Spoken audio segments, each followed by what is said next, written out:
Maaga pa.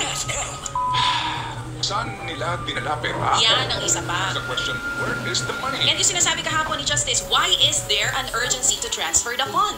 Yun ang sabi niya. Ba't kayo nagmamadali kung may pondo na pala yan? Ba't kayo nagmamadali? Sino ba? Saan? Sa National Road Maintenance? Eh, di ba meron tayong road users tax? May pondo eh. Mga kapatid, pag-uusapan natin kung kikilabutan ka dito, sa kawalang iya. Maaga pa. Direk Joey, good morning sa iyo. Alam niyo ba, mga kapatid, no? Na sa Pilipinas po, ang isa sa pinakamahirap na problemang pangkalusugan ay yung mga biktima ng stroke. Okay? Meron pong mga ginawang pag-aaralan kung gaano po karami Pilipino ang namamatay at yung po nahihirapan sa recovery. Heart attack, stroke ischemic, at hemorrhagic. No? Yan po pag-uusapan natin kasi lumalabas din ngayon, una, yung kawalan natin ng mga ospital na agad makakaresponde sa mga stroke.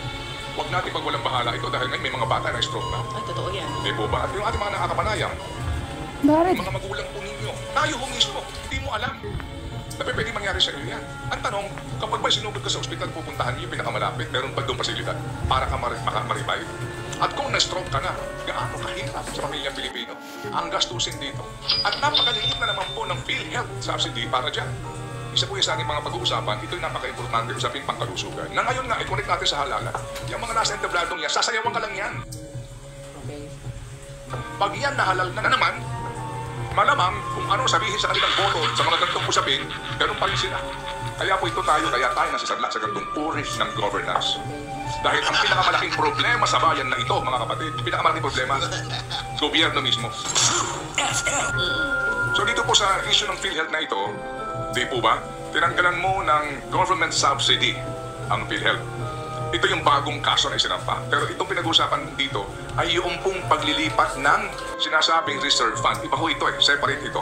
May bagong petition din ngayon tungkol naman doon sa government subsidy. Ito po ang pinag-usapan dito, yung sinasabing excess sobrang pondo.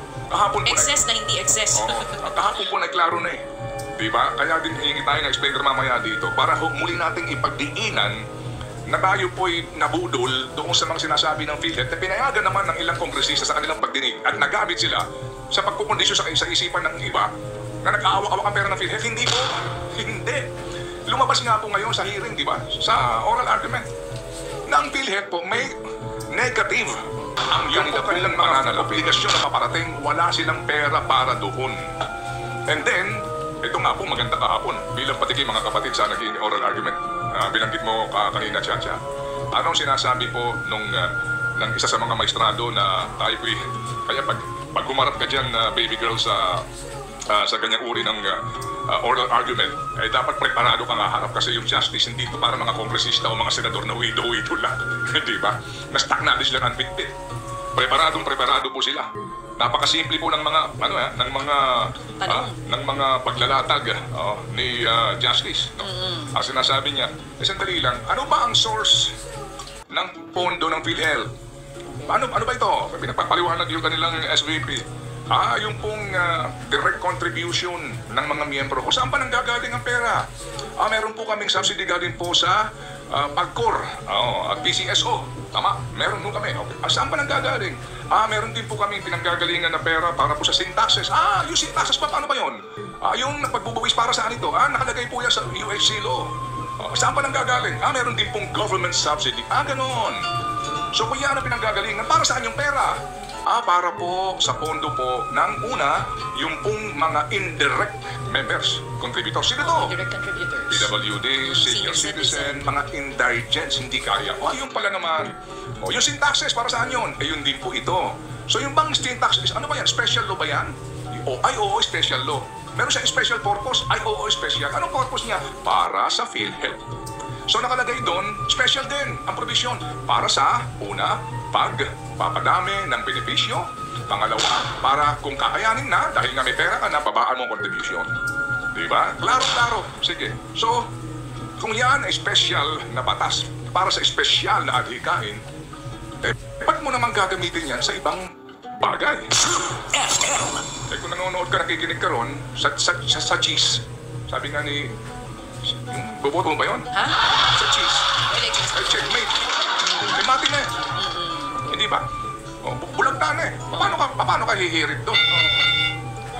Alam mo, kahapon, habang nakikinig ako, walang ano to, video oral argument nga po. May part dyan, nag-explain si, yung lagi natin kausap dito, Sir Albert Domingo. Tapos pinatawag nitong si Justice Amy Lazaro Javier, si SVP PhilHealth Renalim Shaco. There was a time, nagbiro ng kaunti itong si Justice Amy Lazaro Javier, sinasabi niya, nasaan na? Sino mag-explain itong bagay na to? Meron siyang tinatanong. Sinasabi ni Sir Albert, hindi siya makakapag-explain ka nito, kundi si SVP Renalim Shaco. Huwag ka magtago dyan, nagtatago ka na dyan. Tapos parang nangingiti itong si Justice Amy Lazaro Javier kasi alam niya sa sarili niya na hindi nga siya masagot dun sa kanyang mga katanungan. The money should not be diverted for other purpose. Yan. The law provides for a special purpose and the source of fund is for special purpose. And the law is self-executing. Wala nang ibang interpretasyon. Klaro eh. Fun, okay? And then, dun na nga, pinasagot yung self-solgen kasi nga sinabi, so gagamitin niyo yung pera para sa kalusugan natin sa pagpapatayo ng tulay?